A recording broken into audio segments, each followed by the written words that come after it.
Bonjour à toutes et à tous. Et un immense bienvenue sur le Labo Humain.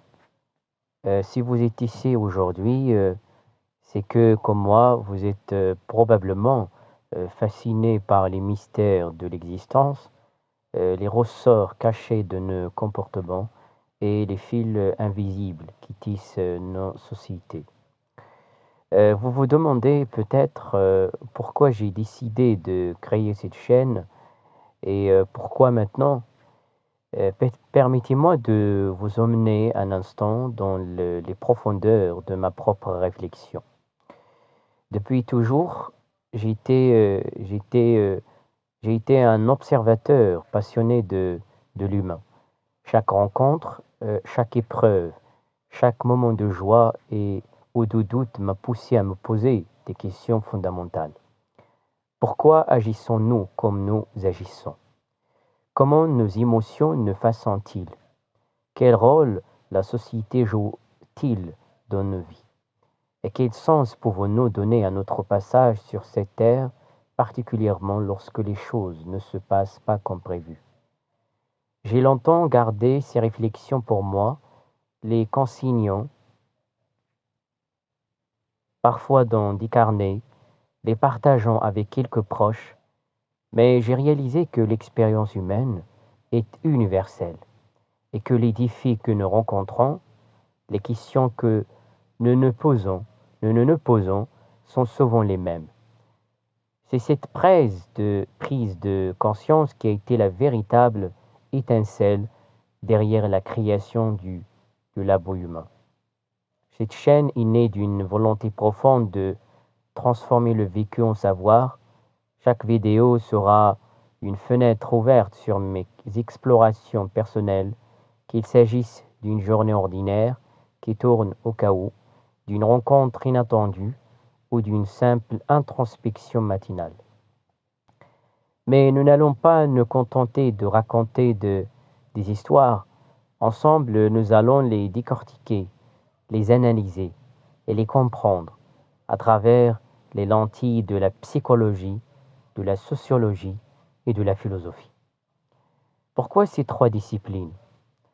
Eh bien, parce que je suis fermement convaincu qu'elles sont les clés pour déverrouiller les complexités de notre existence. La psychologie nous offre un miroir sur notre monde intérieur, nos pensées, nos émotions et, bien sûr, nos comportements. La sociologie nous révèle les structures et les dynamiques du monde qui nous entoure, les forces collectives qui nous influencent souvent à notre insu. Et la philosophie, cette quête éternelle de sagesse, nous invite à nous interroger sur le sens de tout cela, sur notre place dans l'univers et sur les valeurs qui devraient guider nos vies. Avec le labo humain, mon ambition est de créer une communauté où chacun pourra se reconnaître dans ses récits, se sentir moins seul face à ses propres défis et surtout acquérir de nouvelles perspectives pour naviguer sa propre existence. Nous allons apprendre ensemble à voir au-delà des apparences, à décrypter les signaux et à trouver du sens même dans les moments les plus déroutants.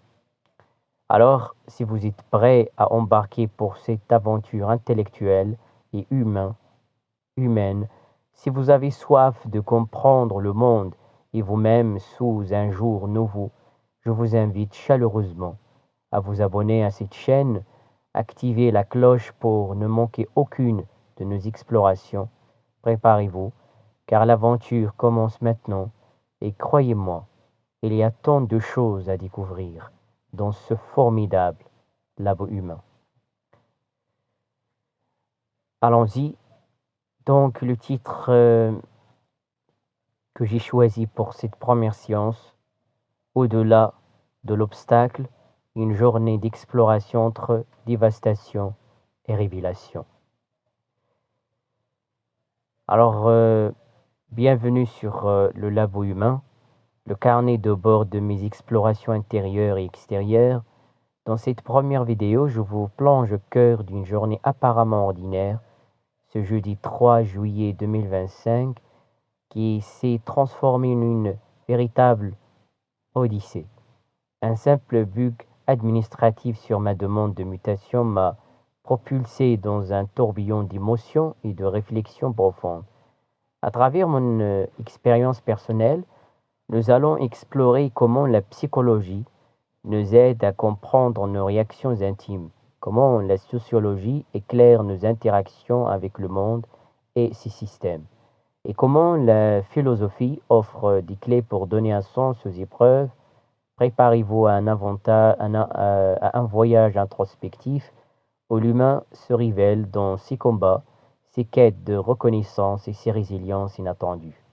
Abonnez-vous pour ne manquer aucune de mes prochaines explorations. Allons-y, c'est parti. Une odyssée personnelle. Chers explorateurs de l'âme et du monde, bonjour et bienvenue sur cette première séance de notre voyage commun.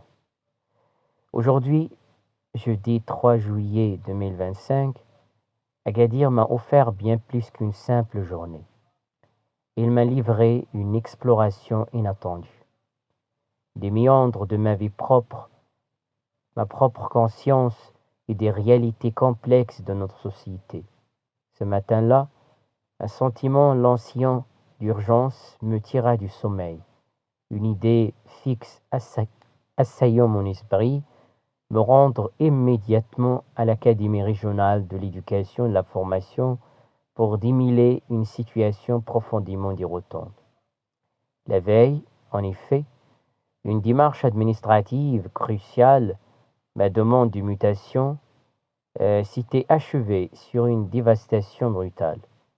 Après avoir méticuleusement sélectionné 15 établissements, avec la commune associée, et après une validation finale qui semblait parfaite, l'imprimé censé attester de mon choix se révéla désespérément vide. Un abîme s'ouvrait sous mes pieds, précipitant en moi une cascade de pensées négatives. Mon cerveau, se tirant intérieur, me soufflait insidieusement que c'est Allah l'avait choisi, c'est Allah l'avait choisi. Je resterai dans le même établissement parce que c'est lui qu'elle a choisi, qu'elle avait choisi et qu'elle a choisi. Pourtant, intimement, je ne pouvais me résoudre à croire qu'une telle absurdité administrative fût une volonté divine. Cette lutte interne, exacerbée par d'autres problèmes personnels liés aux addictions, me plongea dans une profonde détresse morale. Mon esprit était véritablement devenu mon propre ennemi.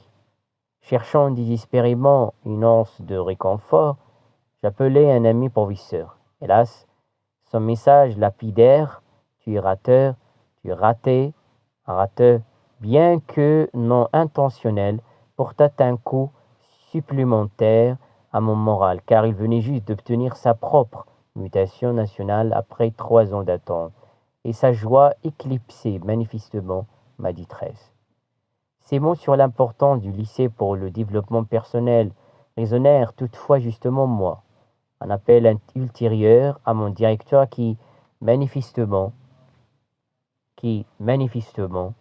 occupé, me renvoya vers l'académie, confirma la nécessité de ma démarche matinale.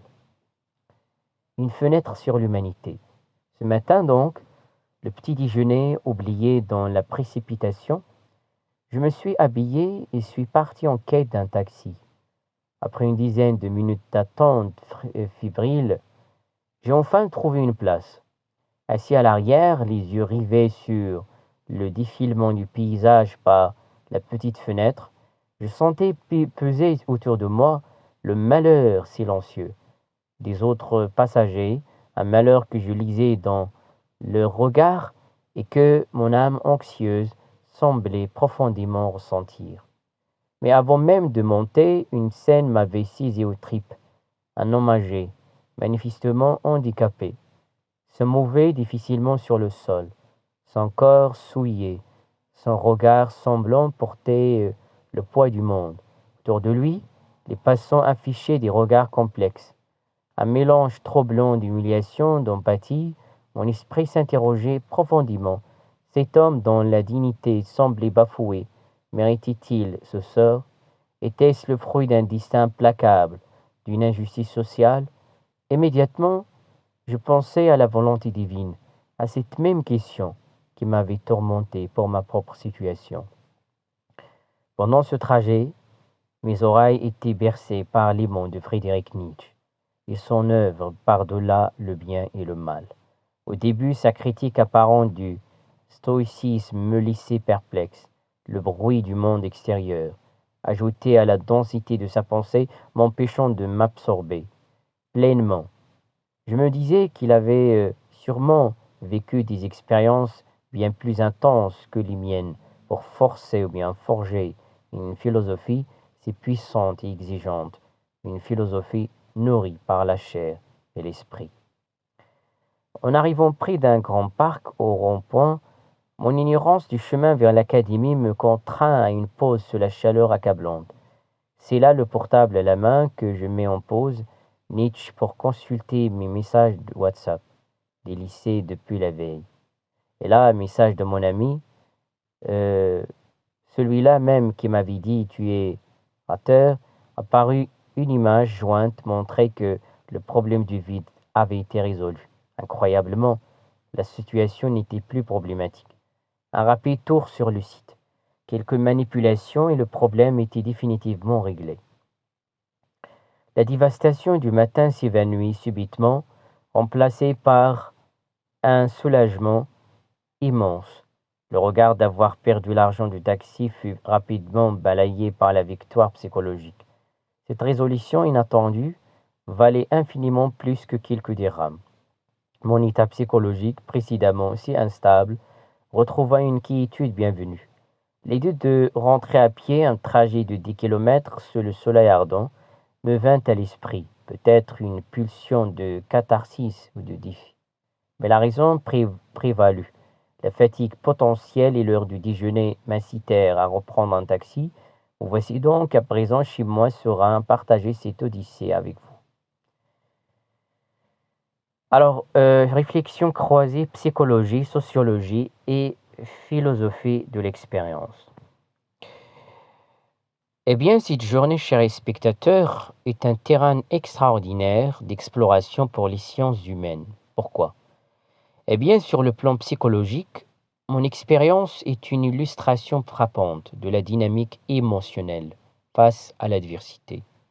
La dévastation et l'arrivée des pensées négatives sont un écho puissant de la théorie cognitive et comportementale qui postule que nos émotions sont directement influencées par nos interprétations des événements. Comme mon cerveau me disait, Allah l'a choisi, c'était une distorsion cognitive de type fataliste, une tentative de donner un sens à l'absurde, mais qui génère de l'impuissance. Le psychologue Aaron Beck, père de la thérapie cognitive, aurait identifié ces pensées comme des schémas dysfonctionnels alimentant l'angoisse. L'impact de mes problèmes intimement liés à l'addiction en période de stress est également crucial. La psychologie des addictions montre que le stress et la déception sont des déclencheurs majeurs de rechute ou d'intensification des comportements compulsifs, le cerveau cherchant alors un exutoire. Mon sentiment que mon cerveau était contre moi n'est pas qu'une métaphore, c'est le reflet de la lutte entre le système limbique, émotion, et le cortex préfrontal, raison, contrôle, particulièrement intense sous pression. La recherche de réassurance auprès de mon ami et la déception subséquente révèlent la vulnérabilité de l'estime de soi face au jugement d'autrui, même involontaire. Le contraste entre mon malheur et la joie de mon ami n'a fait qu'accentuer ma propre douleur. Enfin, le soulagement palpable lorsque le problème fut résolu démontre une fois de plus la flexibilité de notre état émotionnel et notre capacité à retrouver un équilibre dès que la menace est levée. Je répète, enfin, le soulagement palpable lorsque le problème fut résolu démontre une fois de plus la flexibilité de notre état émotionnel et notre capacité à retrouver un équilibre dès que la menace est levée. D'un point de vue sociologique, mon récit est une fenêtre ouverte sur plusieurs dynamiques. Le bug administratif bien sûr, illustre les failles inhérentes au système bureaucratique massif.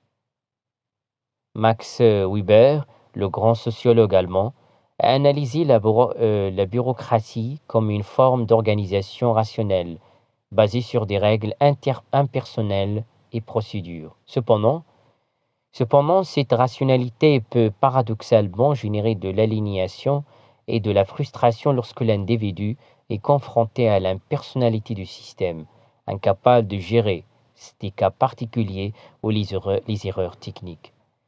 Mon renvoi de poste en poste du directeur à l'académie est un exemple parfait de cette cage de fer weberienne où l'individu se sent impuissant face au rouage de l'administration. L'observation de l'homme handicapé est également riche d'enseignements sociologiques. Le regard humiliant des passants puis leur sorte d'empathie révèle la tension constante dans nos sociétés entre la stigmatisation sociale des personnes marginalisées, théorisée par Irving Goffman dans son ouvrage Stigmate, et une compassion humaine parfois éphémère. Cette scène pose la question de la justice sociale, de l'intégration des plus vulnérables, un thème central chez des sociologues comme Pierre Bourdieu, qui aurait pu voir une manifestation des inégalités de capital social et culturel. Enfin, la résolution de mon problème via un simple message WhatsApp démontre brillamment le rôle croissant des réseaux sociaux digitaux dans la vie quotidienne. La théorie des réseaux sociaux de Marc Grandviter, avec ses concepts de liens faibles, comme celui avec un ami qui partage une information clé, éclaire comment l'information peut circuler efficacement et rapidement en dehors des canaux institutionnels traditionnels, offrant parfois une solution plus agile que la lourdeur administrative. Sur le plan philosophique, cette journée fut une véritable immersion dans des questionnements millénaires.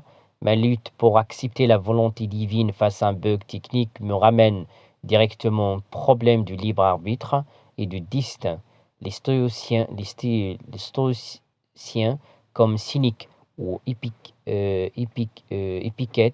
c'est-à-dire m'aurait rappelé de distinguer rigoureusement ce qui dépend de moi, mes réactions, mon action d'aller à l'académie, de ce qui ne dépend pas de moi, le bug, les réponses des autres, la joie de mon ami. Ma dévastation aurait été perçue comme un jugement erroné sur un événement extérieur. Ma décision d'agir malgré la douleur est probablement stoïcienne, une affirmation de ma volonté face à l'inéluctable. En revanche, Arthur Schopenhauer, avec sa vision pessimiste, aurait vu ma déception comme une manifestation de la volonté aveugle qui ne pousse à désirer sans fin, source inépuisable de souffrance. Mon sentiment de dévastation était pour lui l'état naturel de l'existence humaine, prisonnière de ses désirs insatisfaits. Mais c'est Friedrich Nietzsche, dont j'écoutais la voix, qui m'offre une grille de lecture particulièrement pertinente. Pour lui, la souffrance n'est pas à fuir, mais une épreuve nécessaire. Pour lui, la souffrance n'est pas à fuir, mais une épreuve nécessaire qui forge l'individu. Ma dévastation, mes pensées négatives et même ma lutte contre mes addictions sont des manifestations de ma volonté de puissance, contrariée, mais qui, en les surmontant, me permettra de me dépasser. L'épisode de l'homme handicapé, mon interrogation sur Dieu, résonne avec la critique nietzschéenne de la morale de la pitié qui, selon lui, peut affaiblir la vie. Nietzsche valoriserait mon action, mon désir de résolution, comme une affirmation vitale. Sa philosophie profondément basée sur l'expérience vécue, comme j'ai pu le ressentir en l'écoutant, m'invite à embrasser l'intégralité de mon parcours, car c'est dans l'épreuve que l'on forge sa propre valeur, Enfin, la scène du petit déjeuner et moi sont une illustration limpide de la philosophie de la reconnaissance pour George Wilhelm Friedrich Hegel. La conscience de soi se construit essentiellement par la reconnaissance d'autrui. Mon désir de validation de mes efforts face à la célébration d'un achat matériel révèle ce besoin fondamental d'être vu et valorisé pour nos accomplissements réels, même lorsqu'ils sont intangibles. Eh bien, pour finir, cette journée débutée dans l'angoisse et le fatalisme s'est achevée dans un sentiment de stabilité retrouvée, non pas par la seule résolution d'un problème administratif, mais par une profonde prise de conscience de ma propre résilience, des dynamiques sociales qui nous entourent et des questions existentielles qui animent notre condition humaine. Mes explorations personnelles ne font que commencer et j'espère que vous continuerez ce voyage avec moi. Je vous remercie.